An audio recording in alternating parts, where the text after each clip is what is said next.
And ESPN is rapidly gearing up for the launch of its flagship direct-to-consumer platform later this year, but capturing some younger viewers is proving tougher than ever.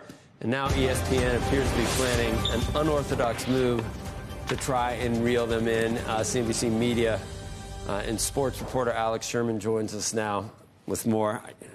I don't know about this, any of this, all this streaming. You know, I thought we had it all settled. That there was going to be this, what was it going to be called, that sports venture? Yeah, like Venue. Never mind. Never launched. And how many of these things are going to be never minds? I think the one that we're talking about here, this ESPN flagship app, is not only will it happen, it's the future, like it's a bet the company move. It has to work for ESPN. And will it be digital nickels for analog dollars? I mean, in the beginning, it may be a little bit of that on the advertising standpoint, but they're going to price it much higher than any streaming service that has launched at launch to date. Yeah. It will be either $25 or $30 a month, I'm told. And young viewers are going to... Well, so that's my story, which is that ESPN's trying to figure out how can we court young viewers, particularly Gen Alpha. They're already thinking about them, even though the Gen Alpha people aren't going to be the ones paying the $25 or $30. What the hell is that? How Gen Alpha is born between 2010 and 2025. So we're talking about 0 to 15-year-olds. And the problem is these kids don't watch live sports. And the entire ESPN business is predicated on live sports. So one of two things is going to happen. They're either going to age into watching live sports, and that's more or less the status quo. And I think the leagues and ESPN hope that gambling entices these kids to watch live sports as they turn 18 and older. An entire generation. That's right. That is going to be hooked up on gambling. Look, this is the world we're headed to, Joe. The second one, I think, is ESPN's trying to figure out maybe we need to be a little bit more creative about how we bring in younger people, and the leagues are on board with this. And what I'm reporting today is that it may not happen exactly at launch, but ESPN is already thinking about user-generated content to build into this new streaming app. So that's a new frontier for ESPN. It's largely lived on YouTube, but all of these traditional streamers now, Disney writ large, is thinking about how do we incorporate user-generated content, because we see it's so popular with this generation of kids on YouTube. Is there a way of bringing influencers in? Maybe we can create software around our program that allows parents to build something and they can share something with their kids from a UCG standpoint. So I think the details are still a little hazy here, but they're certainly thinking about the concepts, and I think things are in the works to bring this as a part of this new streaming app. Oh my God. Do you do any of this? Huh? I do all of it. You look at user-generated content for sport. What am I going to be watching people doing, Alex? Constantly. I mean, first of all, there was a phenomenal statistic that, of course, YouTube promoted it.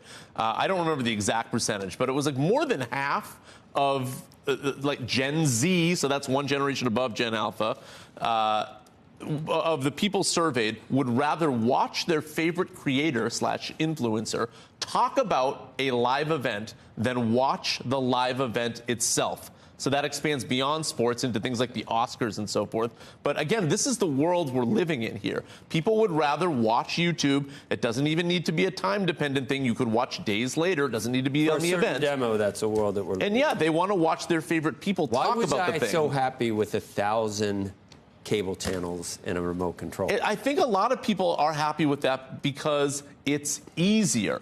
It's easier. You turn on the TV, you just flip, and it's all there. I still do. I sometimes go over to the other side of Netflix and Hulu and stuff, and Peacock. But we need to get to the point where all of the streaming services are aggregated in a way where it's a rough facsimile of the ease of cable TV. We are not there yet. No, we're not. And we need to get there. And I think the industry's on... I think they're unified and thinking you're right, we do need to get there. How we get there is still an open question. And the content creators got to stop throwing poo-poo up against the wall and hope. I've tried to watch some things recently. You take your pick of which content creator. It's horrible. But it's horrible. This is the rub, though, I think, Joe, because I see it too. I see what my kids watch, and I say, "How do you watch this? This is awful." Right, the quality. But they like it. They like it. They like watching it. Everything's been degraded. The quality of everything has been degraded. What happens, though, when a generation of kids like things that we can all agree on are not of quality? Then you're in a pickle, because as a parent, maybe you can say, don't watch this. But if they're watching it, then they're going to get more of it. That's how the algorithm works. And the content providers are certainly going to provide it if it's popular. So that's the world YouTube lives in. And YouTube is wildly popular, more popular than any other streaming service.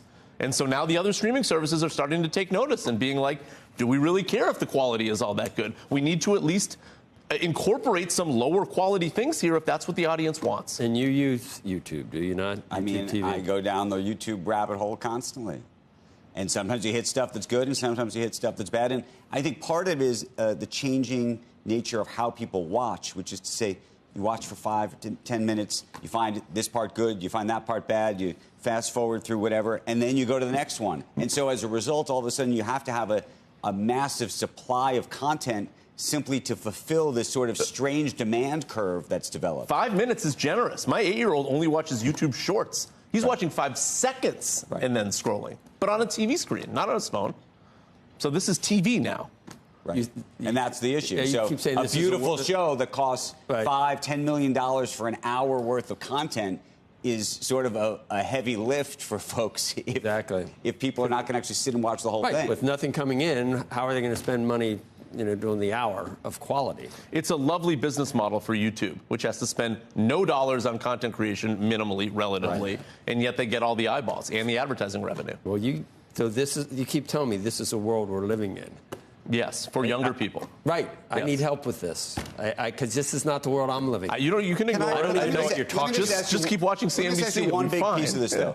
Squawk box reruns. I just over and over again. Sports, though. Yeah. We keep saying sports is the answer. Yes. Is it the answer? I don't know. Because I imagine, at least for myself even, if sports are on the big screen, there's still either the phone or the laptop, and there's like a second screen thing, and I'm doing other things. This is the question, Andrew. You've hit it. It is the answer for the time being. It is the answer for the next 10 years. All the major sports rights are locked up for about 10 years. After that, we may see some degradation. That is the biggest question in not only sports, all of media, which is what happens if the money train, the gravy pit of live sports starts to degrade and the eyeballs start to come down. Because if that money's not there anymore, then the whole ecosystem gets flipped. And do we see generationally the younger generation upgrading to higher quality content later? Meaning, I just watched the first episode of third season of White Lotus, by the way. Oh, I was going to watch. Great. It was good? I enjoyed it very much. And that was one of the first sort of 50-minute periods I didn't have my phone out at the same time as I was watching something. But what I don't know is whether 20-year-olds and 30-year-olds are also watching White Lotus. Yeah, No, so yes, they do age into more prestige quality content, but I think the counter to that is we are potentially training a generation of kids to watch TV differently, and this is the YouTube argument, that the new television is not the old television.